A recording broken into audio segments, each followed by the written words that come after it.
Coucou tout le monde, je suis ravie de vous retrouver aujourd'hui pour le bilan du mois de juillet. Alors ce mois-ci j'ai lu 3 livres, c'est toujours pas génial mais bon voilà, c'est mieux que rien. Et en plus voilà, je suis en vacances, je recherche un appartement puisque normalement j'ai déjà trouvé du travail à Barcelone. Mais voilà, tout ça, ça me prend pas mal de temps et finalement, je ne prends pas beaucoup le temps de lire. Du coup, le premier livre que j'ai lu, ça a été The Book of Ivy de Amy Engel, publié chez Lumen en français.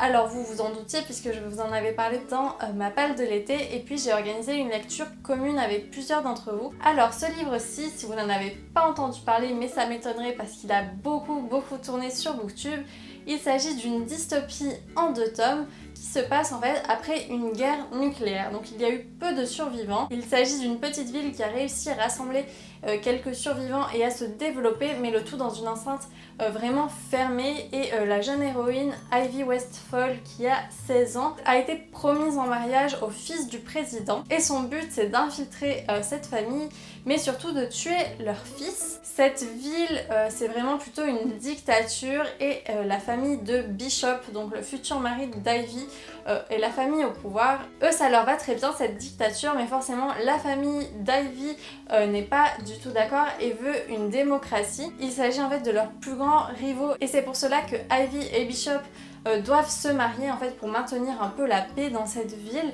mais ce n'est pas les seuls à devoir se marier puisqu'en effet les enfants des 2 clans opposés doivent se marier dès que les jeunes filles ont 16 ans. Donc les femmes n'ont absolument aucun droit dans cette société et c'est aussi pour cela que Ivy veut se battre. Mais sauf que voilà, on sent très bien dès le début que tout n'est pas noir et tout n'est pas blanc. La famille d'Ivy qui veut la démocratie n'est pas forcément toujours très éthique et on sent bien que son père et sa sœur ont soif de pouvoir, donc voilà, moi je me suis méfiée de tout ce qu'ils ont dit depuis le début. J'ai beaucoup apprécié le fait qu'il y ait peu de personnages finalement dans ce roman puisque ça laisse le temps de bien les développer. J'ai trouvé cette société dystopique très intéressante puisqu'en plus ils ont fait vraiment un véritable bond en arrière puisqu'après la guerre nucléaire plus rien ne marchait, donc vraiment ils vivent comme un peu à l'époque médiévale, ils n'ont aucun outil avancé. Il n'y a pas de gros retournement de situation, de choses comme ça, mais on se demande du début à la fin si Ivy va tuer Bishop ou non et j'ai été quand même assez surprise par la décision en fait d'Ivy à la fin du roman. Moi en tout cas j'ai vraiment passé un excellent moment et je lui ai mis la note de 18/20. Je l'ai de suite enchaîné avec The Revolution of Ivy. Alors comme vous vous rendez compte, en fait c'est 2 livres assez courts d'environ 350 pages si je ne dis pas de bêtises. Donc je pense qu'il y aurait pu y avoir un seul tome, c'était faisable. Mais le premier livre et le deuxième livre sont tellement différents, ça aurait fait vraiment 2 parties hyper opposées et je comprends en fait quand même le besoin d'en faire une petite saga même si elle est courte. Voilà, c'est très efficace et il y a pas mal de suspense entre les 2 tomes parce que le premier tome se termine sur un très bon cliffhanger. Moi du coup je les ai enchaînés donc j'ai pas eu longtemps à attendre, mais je n'ai pas du tout été déçue par ce 2e tome alors que pourtant il y a pas mal d'avis mitigés ou de déceptions. Je peux comprendre en fait parce que c'est vrai qu'ils sont très différents donc il faut accrocher ou pas. Moi j'ai autant accroché qu'avec le premier tome. Il y a des nouveaux personnages et je les ai trouvés très intéressants. Comme vous vous en doutez, dans le premier tome, quand je vous ai dit que c'était une petite ville très renfermée, en fait il y a une barrière tout autour et les habitants n'ont pas le droit de traverser cette barrière. Et forcément, voilà, dans ce 2e tome, on explore un peu ce qu'il y a autour de la barrière sans vous spoiler. Voilà, c'est la suite logique dans ce genre de dystopie. C'est vrai que je l'ai trouvé un tout petit peu en dessous du premier tome. J'ai trouvé qu'il manquait vraiment quand même l'aspect dystopique, qu'il n'était pas assez développé, qu'on aurait pu en savoir beaucoup plus sur cette société qui est quand même très intéressante. Mais voilà, l'autrice a choisi de se concentrer sur les personnages et sur leurs sentiments. C'est un parti pris. Voilà, j'aurais apprécié qu'il y ait un peu plus des 2, que ce soit un peu plus équilibré. Mais comme je vous le disais, j'ai beaucoup aimé les personnages. Après, dans ce 2e tome, j'ai trouvé que Ivy quand même était un peu agaçante à certains moments. Et qu'il y avait aussi quelques longueurs, notamment sur la première moitié. Donc c'est un peu dommage, c'est pour ça que je l'ai trouvé un petit peu en dessous du premier tome et que je lui ai seulement mis la note de 16/20, même si ça reste une très bonne note. J'ai beaucoup aimé la fin, je l'ai trouvée très bien en fait pour conclure la saga, mais j'ai trouvé qu'elle était beaucoup trop rapide. Vraiment l'autrice raconte ça à la va-vite, juste histoire de dire voilà, il faut que je raconte la fin. Et pourtant elle est intéressante, mais c'est juste que voilà, elle est racontée à la va-vite, un peu bâclée, et je trouve ça dommage parce que voilà, je voyais bien, il me restait 50 pages, on était très loin d'avoir terminé l'histoire. Donc je me suis dit ça va aller très très vite et en effet ça se passe peut-être sur une vingtaine de pages. C'est quand même dommage, je pense qu'il aurait pu avoir un aspect dystopique beaucoup plus intéressant. Mais après forcément si l'autrice n'avait pas davantage à raconter, je peux comprendre qu'elle ait choisi de faire seulement 2 tomes. Ça aurait pu en être 3 si elle avait choisi de plus développer certaines choses. Mais en attendant, je trouve que ce diptyque marche bien, c'est une saga courte mais efficace et voilà. Moi j'ai passé un bon moment de façon générale. Et puis j'ai adoré le personnage de Bishop également, c'est vraiment un personnage intéressant parce qu'on nous raconte certaines choses sur lui au début et finalement quand on le rencontre on se rend compte qu'il est très différent de ça et c'est un personnage vraiment plein de bonté avec des superbes valeurs et c'est pour ça que j'ai beaucoup accroché avec ce personnage même si Ivy reste la protagoniste. Donc voici à quoi ressemble la version originale, donc forcément ça donne un petit peu plus envie les couvertures de chez Lumen et franchement c'est rare qu'il y ait des couvertures françaises plus belles que la version originale, donc encore une fois bravo à Lumen et pour moi ça a été une saga très courte mais très sympa. Et ensuite j'ai lu Shatter Me de Tahereh Mafi, je crois qu'en français ça s'appelle Ne me touche pas ou quelque chose comme ça. Il y a 3 tomes dans cette saga plus un préquel, enfin je crois que c'est le premier tome raconté du point de vue d'un autre personnage.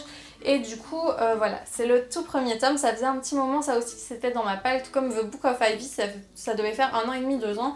Bah, celui-là aussi, je l'avais eu à Noël, pas de cette année, mais de l'année d'avant, donc c'est pour vous dire. L'histoire suit Juliette Ferrars, une jeune fille de 17 ans, qui est enfermée dans une espèce de prison-asile, on ne sait pas trop, depuis plusieurs années. Elle a en fait une espèce de pouvoir, si on peut appeler ça comme ça, c'est que lorsqu'elle touche quelqu'un, elle le tue. Ses parents l'ont rejetée, son école l'a rejetée et elle s'est retrouvée enfermée dans cet asile. Il s'agit également d'une société dystopique après, il me semble, une guerre nucléaire ou vraiment après un changement climatique extrême.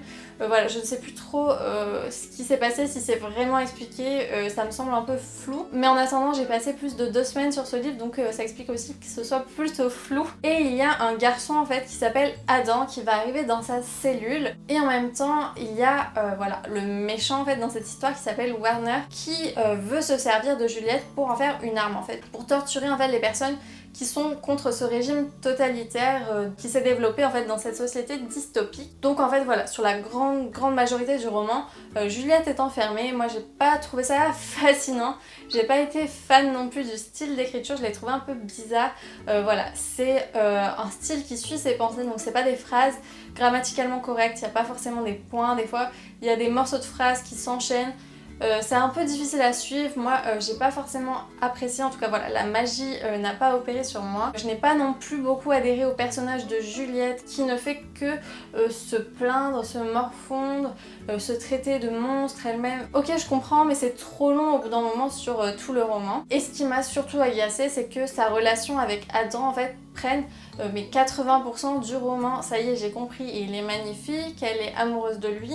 Mais stop quoi, ça fait pas une histoire. Moi j'ai pas du tout accroché, j'ai eu beaucoup de mal à rentrer en fait dans l'histoire. Pareil Warner, j'aurais aimé qu'il soit un peu plus présent, voilà c'est un méchant mais il est pas vraiment toujours là, donc je ne sais pas.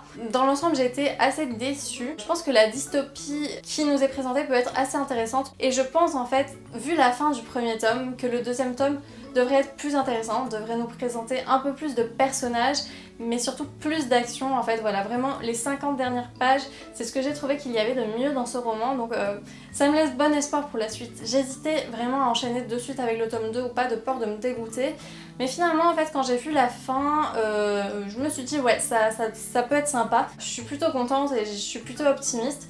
Pour l'instant j'ai mis un 13 à ce premier tome.